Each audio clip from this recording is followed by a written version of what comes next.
Energy density in electromagnetic wave. Electromagnetic wave के अंदर जो टोटल एनर्जी डेंसिटी रहती है वो ये माना जाता है कि इसमें इलेक्ट्रिक फील्ड की भी एनर्जी डेंसिटी मौजूद है और मैग्नेटिक फील्ड की भी मैग्नेटिक एनर्जी डेंसिटी मौजूद है। ये बात मैं एनर्जी डेंसिटी की जो कर रहा हूं वो एक पर्टिकुलर इंस्टेंट पे कर रहा हूं, तो किसी भी इंस्टेंट पे जो इलेक्ट्रिक फील्ड होएगा इलेक्ट्रोमैग्नेटिक वेव के अंदर किसी पोजीशन पे एट एनी टाइम टी, वो इस इक्वेशन से दिया जाता है। और मैग्नेटिक फील्ड भी सेम फेज में रहता है, तो मैग्नेटिक फील्ड की वैल्यू किसी इंस्टेंट पर इतनी होएगी। ई नॉट और बी नॉट जो है वो इलेक्ट्रिक फील्ड और मैग्नेटिक फील्ड की मैक्सिमम वैल्यू है एम्पलीट्यूड की। ये एम्पलीट्यूड्स हैं, यानी इलेक्ट्रिक फील्ड की मैक्सिमम वैल्यू ई नॉट है और मैग्नेटिक फील्ड की मैक्सिमम वैल्यू बी नॉट है। किसी इंस्टेंट पे जो इलेक्ट्रिक फील्ड की जो एनर्जी डेंसिटी रहती है वो ये वाली होएगी 1/2 एप्सिलॉन नॉट इनटू उस इंस्टेंट पे इलेक्ट्रिक फील्ड की वैल्यू का स्क्वायर। अगर मीडियम मान लीजिए फ्री स्पेस ना रहा, कोई और रहा, तो यहाँ पे एप्सिलॉन नॉट की जगह एप्सिलॉन आ जाएगा।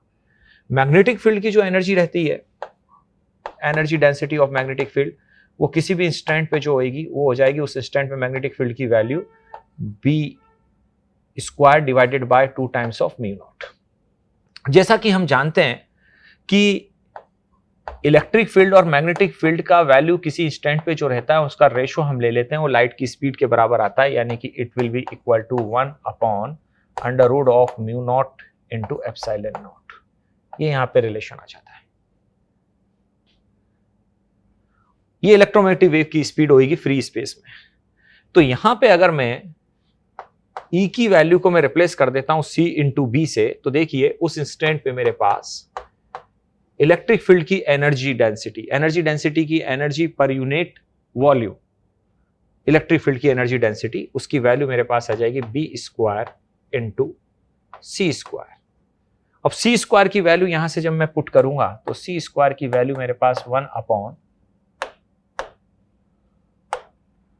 सी स्क्वायर की value 1/μ naught into epsilon naught होगी। और ये सी स्क्वायर की वैल्यू जब यहाँ पे पुट कर देते हैं तो मेरे पास जो एनर्जी डेंसिटी आ जाती है इलेक्ट्रिक फील्ड की भी, वो ये वाली आ जाती है। तो यहां से एक चीज समझ में आ रही है कि इलेक्ट्रिक फील्ड की जो एनर्जी डेंसिटी है वो मैग्नेटिक फील्ड की एनर्जी डेंसिटी के बराबर ही होती है। तो टोटल मैग्नेटिक एनर्जी डेंसिटी किसी इंस्टेंट पे जो होगी उसमें इलेक्ट्रिक फील्ड की एनर्जी डेंसिटी और मैग्नेटिक फील्ड की एनर्जी डेंसिटी आपस में एक दूसरे के इक्वल रहती हैं। तो total energy density electromagnetic wave में मैं 2 times of energy density of electric field या either 2 times of energy density of magnetic field के बराबर में लिख सकता हूं। तो मेरे पास टोटल एनर्जी डेंसिटी जो है वो यहां पे निकल के आ जाएगी, that is either B square divided by mu naught, or we can write either it is epsilon naught into electric field की वैल्यू का स्क्वायर।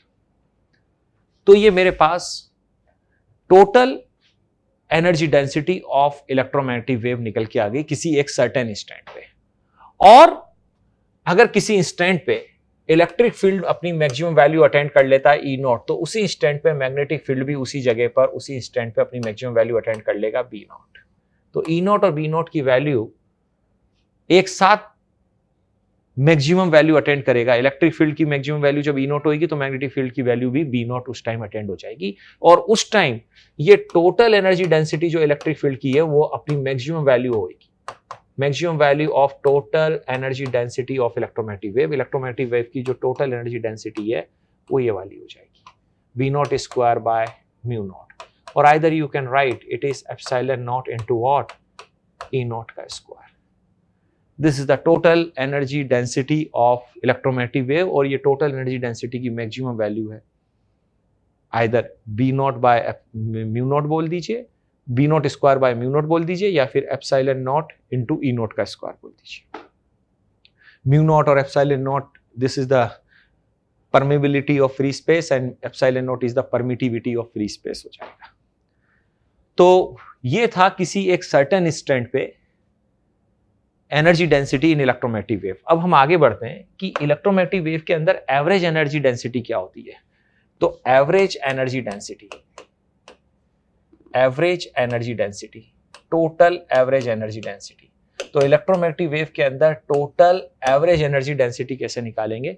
तो जो एवरेज एनर्जी डेंसिटी रहती है एट एन एवरेज, क्योंकि देखिए जैसा कि हमने अभी डिस्कस किया कि इलेक्ट्रोमैग्नेटिक वेव की जो टोटल एनर्जी रहती है वो लगातार बदलती जाएगी, कभी ज्यादा होएगी कभी कम होएगी, और उसकी मैक्सिमम वैल्यू इतनी तक पहुंचेगी, आइदर दिस या either this.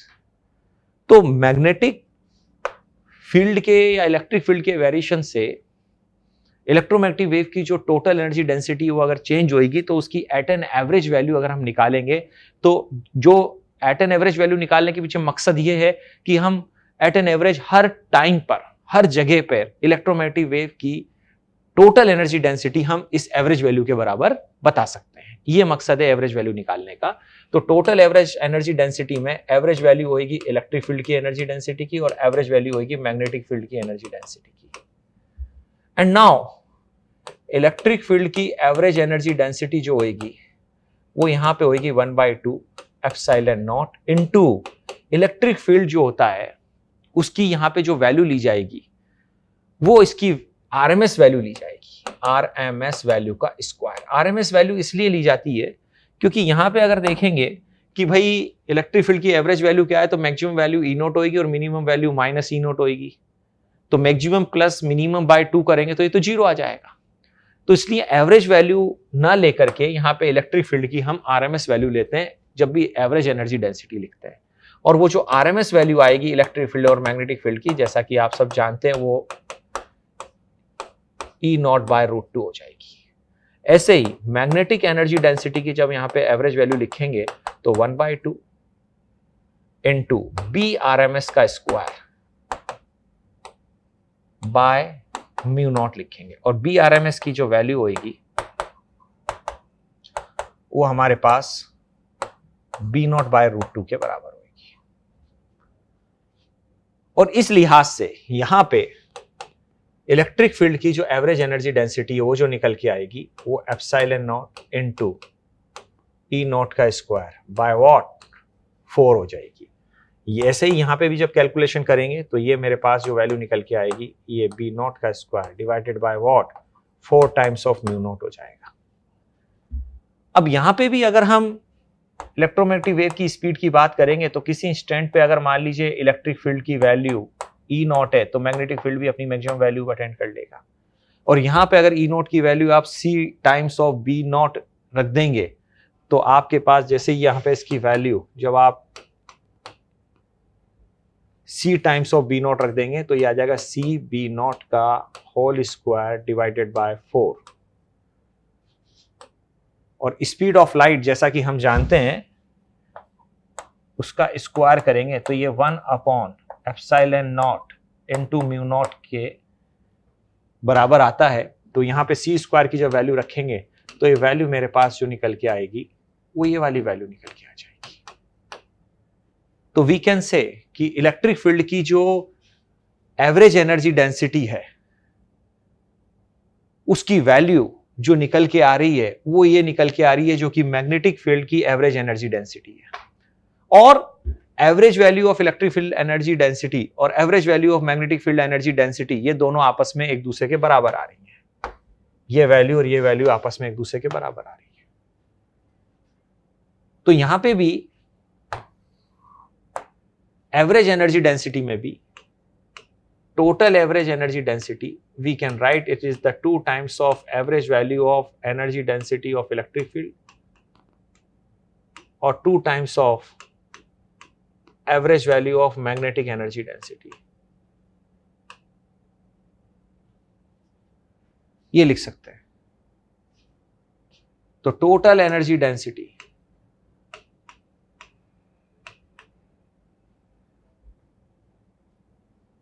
Average value, total energy density की एवरेज वैल्यू जो यहां पे अपन लिख सकते हैं वो आप या तो यूं लिख दीजिए, it is B naught square divided by what 2 mu not,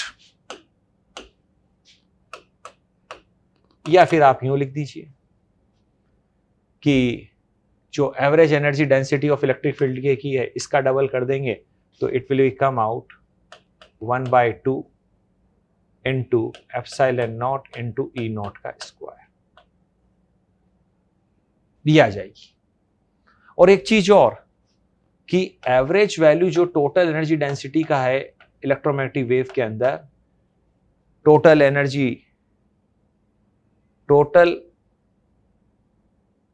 average energy density की टोटल वैल्यू जो आएगी, जिसमें इलेक्ट्रिक फील्ड के भी कंट्रीब्यूशन है और मैग्नेटिक फील्ड का भी कंट्रीब्यूशन है, ये वैल्यू जो maximum value of total energy density होती है, टोटल एनर्जी डेंसिटी की जो मैक्सिमम वैल्यू होती है उसका जस्ट हाफ होएगी।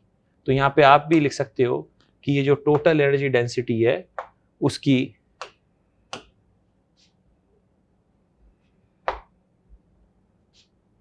ये आपके पास यहां पे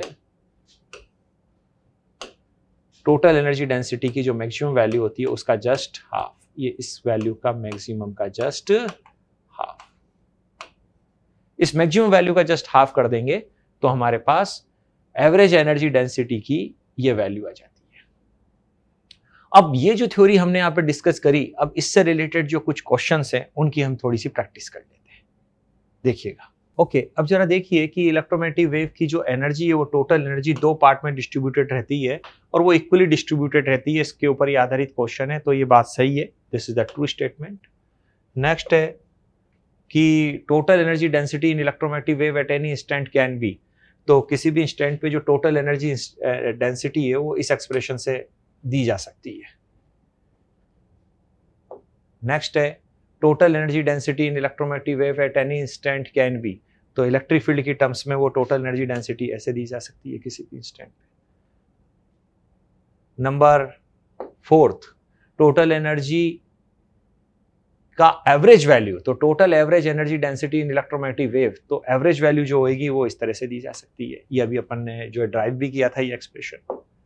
नेक्स्ट है total average energy density in electromagnetic wave can be, तो वो इलेक्ट्रिक फील्ड की टर्म्स में ऐसे एक्सप्रेस करी जा सकती है, मैग्नेटिक फील्ड की टर्म्स में देखिए इस तरह से एक्सप्रेस की जा सकती है और इलेक्ट्रिक फील्ड की टर्म्स में ऐसे एक्सप्रेस की जा सकती है। Average energy density of electric field in electromagnetic wave can be, तो average energy density of electric field, तो टोटल जो एवरेज एनर्जी डेंसिटी होती है उसमें इलेक्ट्रिक फील्ड का योगदान केवल इतना होता है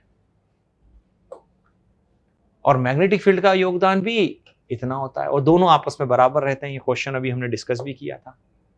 total average energy density of electromagnetic wave are equally distributed in electric field and magnetic field, yes, तो टोटल एवरेज एनर्जी डेंसिटी भी बराबर डिस्ट्रीब्यूटेड रहती है दो हिस्सों में, इलेक्ट्रिक फील्ड की एवरेज एनर्जी डेंसिटी और मैग्नेटिक फील्ड की एवरेज एनर्जी डेंसिटी, तो total average energy density of electromagnetic wave are equally distributed in electric field and magnetic field, yes.